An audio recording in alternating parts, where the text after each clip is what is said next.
listener production. Hi, Sasha Barbagat with you. Welcome to The Briefing. Pink cocaine has been making headlines after being found in the system of One Direction star Liam Payne following his sudden death. The same drug has been linked to several other deaths and was reportedly the go-to drug of alleged abuser Sean Diddy Combs. So what's actually in this stuff? Pink cocaine contains neither 2CB or cocaine most often. So you're kind of getting this drug called pink cocaine, which contains nothing of its namesake. In the second half of this episode, our explainer on pink cocaine. First, though, time to welcome Chris Spiri back to the headlines. It is Monday, November 25. It's good to be back. Morning, Sasha. Morning, everyone. Labor will look to ram 30 pieces of legislation through Parliament this week as we enter the final days of sitting in 2024. Maybe the most contentious of those is the government's platform on housing, which includes two bills, the Help to Buy and Build to Rent schemes. These are the same policies that were blocked by the Coalition and the Greens back in September, with Labor's Employment Minister Murray Watts urging them to pass the bills. This is a week where we will see the colour of the eyes of Peter Dutton and the Greens Party. Are they going to help Labor to build Australia's future and help Australians with cost of living pressures, or will they keep recklessly blocking the measures that we're trying to bring in a sea of negativity? The Greens say the Help to Buy scheme, which would see the government and home buyers in a shared equity agreement, could push up the cost of homes and would only help a small number of prospective homeowners. Yeah, also on the agenda this week will be the government's social media ban laws, booting kids under 16 off platforms like Facebook, TikTok and Instagram. While it has the support of the Coalition and will likely be passed successfully, a number of MPs now have been questioning the speed at which the legislation is being pushed through Parliament. And of course, we saw a joint committee inquiry say that a ban is not the most effective way to deal with social media harm. That came out last week. Look, two things we won't be seeing this week in the final sitting days of 2024 are gambling reforms. They've been pushed into next year. And Labor's bill on dis and misinformation, which has failed to get enough support and has now been shelved, Chris. Also happening in Parliament this week, we've seen Lydia Thorpe and Maureen Faruqi, who used to be Greens colleagues, but Lydia Thorpe has since defected to the crossbench. They're uniting to ask the Senate's Procedure Committee to investigate racism and sexism in federal Parliament. So they're raising concerns about white privilege and how women of colour are actually treated in politics. So they've co-sponsored a Senate motion which is calling for this investigation, and they want to find out whether the Chamber's rules should be updated to, quote, eliminate language, behaviour, decision-making and practices that are sexist, racist or otherwise exclusionary and discriminatory. 170 people have been arrested after staging an anti-coal protest at the port of Newcastle in New South Wales. Dozens of activists paddled kayaks and small boats into shipping lanes yesterday morning, disrupting movements of ships coming into the world's biggest port. A ship is proceeding along the channel and it is dangerous to get close to that ship. I am directing you to not proceed past the navigation buoy. Thousands of people gathered for the two-day protest organised by climate group Rising Tide, and they're opposing new coal and gas projects. The Labor government has approved 28 new coal and gas projects, and emissions are now higher under Anthony Albanese than they were under Scott Morrison. Greens leader Adam Bandt speaking from the protest there. Yeah, the group has hailed the action a success after all shipping movements in and out of the port were temporarily paused and at least one bulk carrier had to be turned around. It was pretty full on. Those ships are massive and you're thinking of a tiny little kayak coming out into its little shipping lane. Even if they're hundreds and hundreds of metres apart, it's still really dangerous. Shipping movements have since resumed, it's worth noting. Look, all up, 170 people were arrested and charged, 14 youths among them, and they were accused of disrupting a major facility and failing to comply with safety directions. Two of those who have been arrested remain in custody and they'll face Newcastle local court today. We also got reports that a police officer was left with a broken ankle. We saw 34 people all up had to be retrieved from the water during the arrests. They were kind of plucked out of their little boats by water police. And look, Rising Tide next up is going to head to Canberra to take the fight against new coal and gas projects to the politicians. Yeah, and sticking with climate, we had the United Nations Climate Change Conference, COP29, wrap up over the weekend in Azerbaijan. Their member nations agreed to a new climate deal, which will see more than $460 billion spent annually to 2035 to help developing nations adapt to the impacts of climate change. wealthier nations will lead the payments, and this replaces a previous commitment, which was to provide $100 billion per year in climate finance by 2020. So they're really upping the ante there. After the deal was reached, though, interestingly, India's rep told the summit that they strongly objected to it. Excellency, I regret to say that this document is nothing more than an optical illusion. This, in our opinion, will not address the enormity of the challenge we all face. Yeah, and she got some support from Nigerian delegates who also said that they can't go back to their country with the amount that was put on the table. So I think that the argument there is that more money needed to be provided by these wealthier, developed countries. Mary Fowler! Breathtaking! What a goal from the Golden Girl! And a blow for the Matildas ahead of their upcoming friendlies, with Mary Fowler withdrawing from the squad, citing mental fatigue. The star forward, who also plays for Manchester City, has put out a statement ahead of the Aussie women taking on Brazil next week, saying her mind and body need a rest. In the statement, Fowler says her playing schedule has become demanding and she wants to, quote, prioritise recovery in order to refresh both mentally and physically so that I can continue to put my best self forward for both club and country, end quote. Now, she's the second major Matilda to withdraw from upcoming matches due to mental health reasons. World Cup quarterfinal hero Courtney Vine also revealed last week that she will not be playing and she wants to take some time to improve her headspace. I've got to say, I'm super happy to see such big sporting names stepping up and saying, you know what, I just need to take a break before it gets too bad, because my mind immediately went to male football stars of all codes and creeds who kind of have this big scandal. They get caught doing drugs or they're, cheating on their wife, and then they go, oh, guys, I need to take some time off for my mental health. I'm like, bro, you needed to take time off 3 years ago. So I make a joke, but it's really nice to see such high-profile women prioritising their mental health. Yeah, and I think, interestingly, Mary's only 21 years old and she's had this meteoric rise to fame, especially with the Nathan Cleary stuff, like dating the Penrith Panthers player. Yeah. She's become a household name, well, number one, because of her soccer achievements, her football achievements, and then number two, because of this celebrity, relationship that she has. So it's unsurprising to me that she's taking the break. But like you said, it's really refreshing that, she's taking that initiative and, looking after herself. Absolutely. Another couple of big sports stars who have done this, Simone Biles, of course, the gymnast who took time off after Tokyo, after she had she actually withdrew from Tokyo and said, nah, something's not right. And then she came back and dominated at Paris. Naomi Osaka is another one who's spoken really publicly about her depression. At the 2021 French Open, she was refusing to speak to the media, saying it makes me feel like shit. And then she ended up dropping out and has since, of course, gone and worked on that and has been really open. So, like I said, proud of these girls for doing the same thing. And of course, if you're listening to this and you're having some struggles and you need some help, you can always call Lifeline on 13 11 14. Chris, thanks so much for being here for the headlines. Next up, it's our explainer on pink cocaine.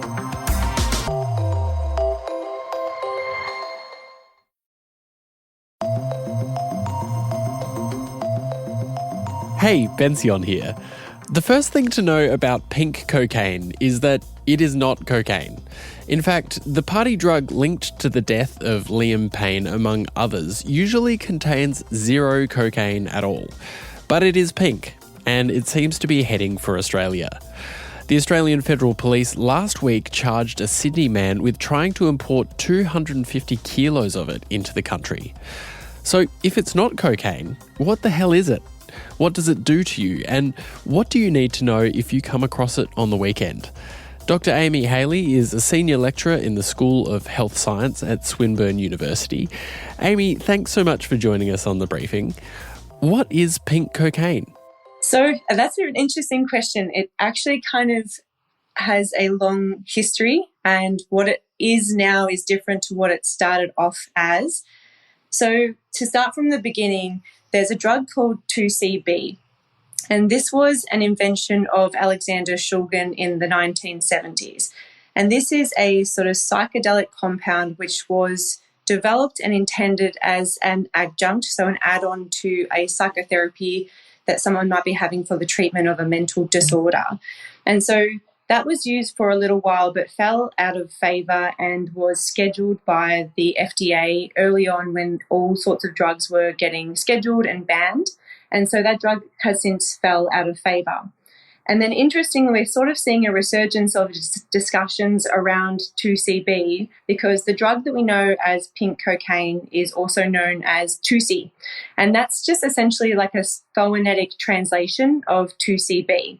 And then the funnier part about that is that pink cocaine contains neither 2CB or cocaine most often. So you're kind of getting this drug called pink cocaine, which is completely different to what it was intended at the start and also contains nothing of its namesake.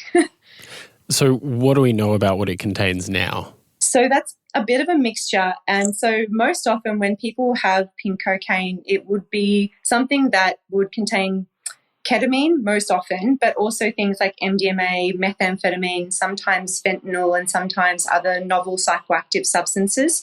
So it can be a true mixed bag, but it is really difficult to say what it would contain because each time is likely to be different. A mixed bag, a good pun, even if you didn't intend it. So just so people know what it is and looks like, is it a powder? Do people generally snort it? How does it work? Yeah, so it's a really fine, refined powder. It's got a pink hue, so it'll be dyed usually just with a cheap food dye or other sort of baby powder, like mixture added in. So it's easy to recognise, and it's definitely not similar to what people would be used to seeing as like cocaine or even things like MDMA crystals or even like methamphetamine. So in its form, it's probably more similar to very fine powdered ketamine. But again, it's got that really sort of noticeable pink tinge to it. People might be familiar with the general effects of something like cocaine or MDMA or ketamine by itself, but given that this might be several things at once, what might happen to me if I snorted a line of pink cocaine? So if you've got a treatment or you've got the drug that's got a base of ketamine and, say, MDMA, so you're going to get the sort of dissociative effects of ketamine, but you might also have the central stimulating effects of MDMA. And so that's going to obviously cause two opposing but very significant effects on your heart, your lungs, your consciousness. And so with that combination, you can often find people do have adverse reactions at lower doses that they would often have with either drug used by itself. And then if you're adding things like alcohol into that, then you can sort of amplify the negative effects of, say, ketamine or amplify the cardiorespiratory effects of things like MDMA. And so that can sort of lead to more likelihood of having a bad time. It's been reported that this substance we're describing as pink cocaine has been involved in some way in the death of One Direction's Liam Payne. A couple of other deaths have also been linked to it, but you can die by drinking too much alcohol, for example. How dangerous does pink cocaine rank in comparison to other legal and illegal drugs that people have access to? Yeah, I think that's a really good question. I think from a healthcare perspective, it's quite dangerous because we never know what is contained within. And I guess it's a fair argument to say you can say the same of any kind of drug that you're buying on the street. But the intention of this drug is the mixture of certain substances which are opposing. And so you don't know the purity of either of the substances or any of the substances that might be contained within.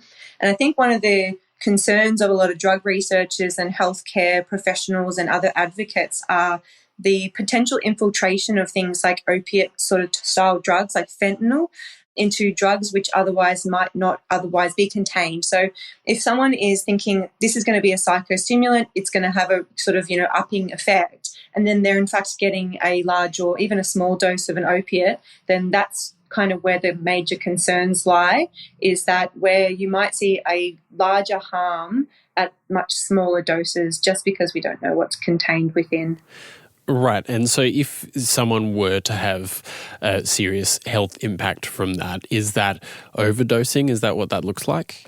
It kind of tells us it's more likely that someone's going to overdose, or the risk is higher just because they are not sure what actually is contained in the drug itself. And so you might be lining it up. So you might go to snort the drug, for example, thinking it's going to be like a line of cocaine. But in fact, what's in that is potentially fentanyl or potentially an opiate, which in terms of the absolute amount required to induce an overdose or quite adverse events is much smaller. And so it's really hard to control the dose when you don't know what's contained in the drug in the first place. We have decades of failed war on drugs to suggest that telling people just don't take it doesn't work.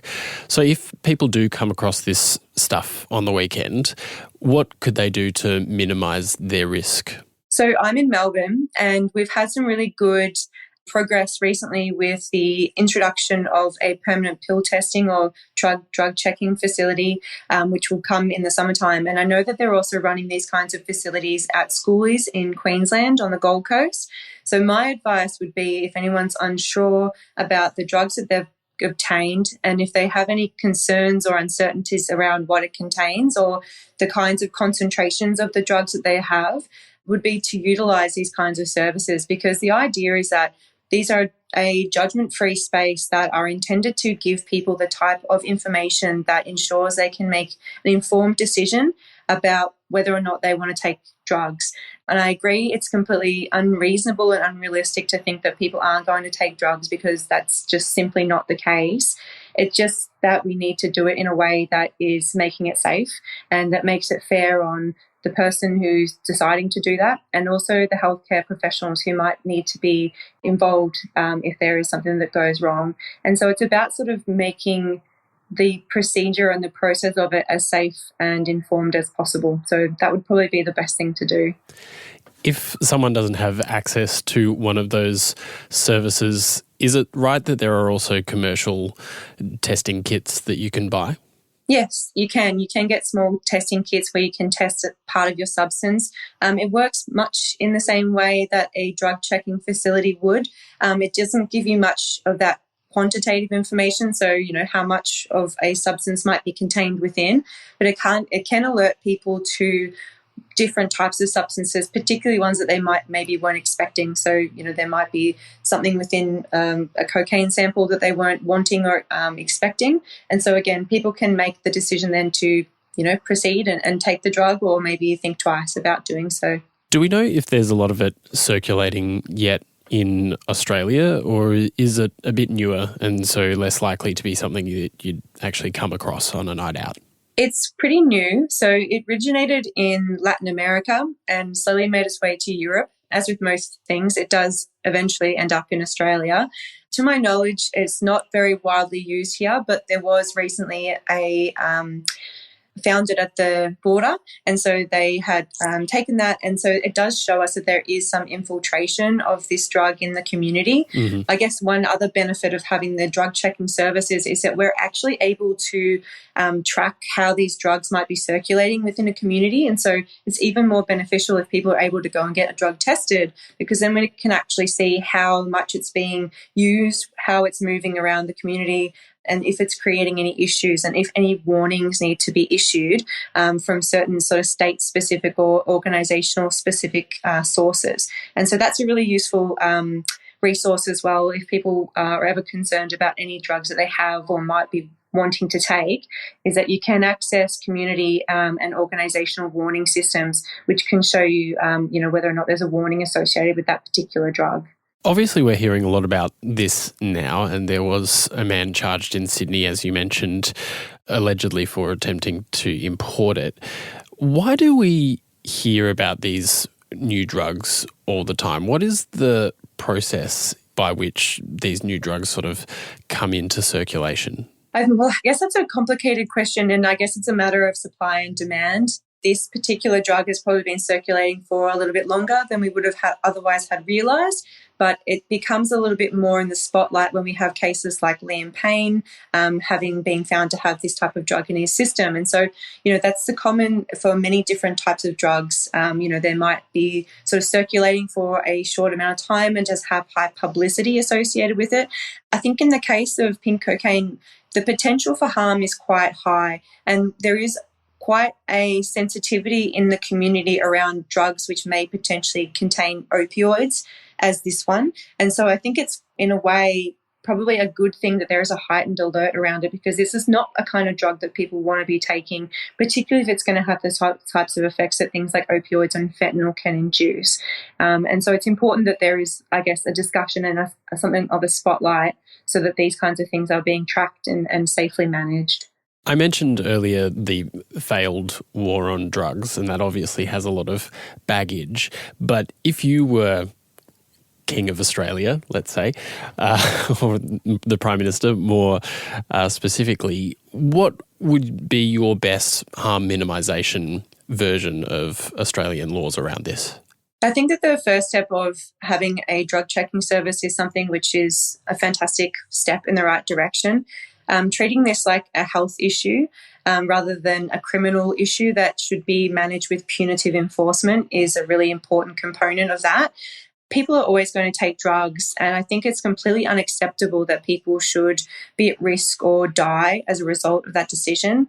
Much of the attention and resources that are put into enforcement could be more effectively managed or, sort of translated into healthcare, prevention, education in particular. If people were able and free to talk a little bit more about this and were more educated, then I think that we would simply see less harm across the community.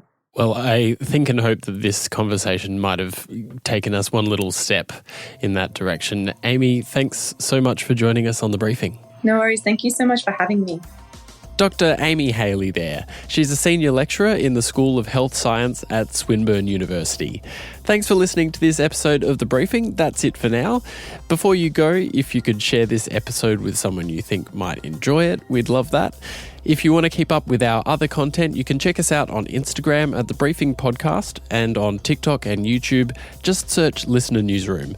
We'll be back in your feed with another episode this afternoon from 3. I'm Bension Siebert. Catch you next time.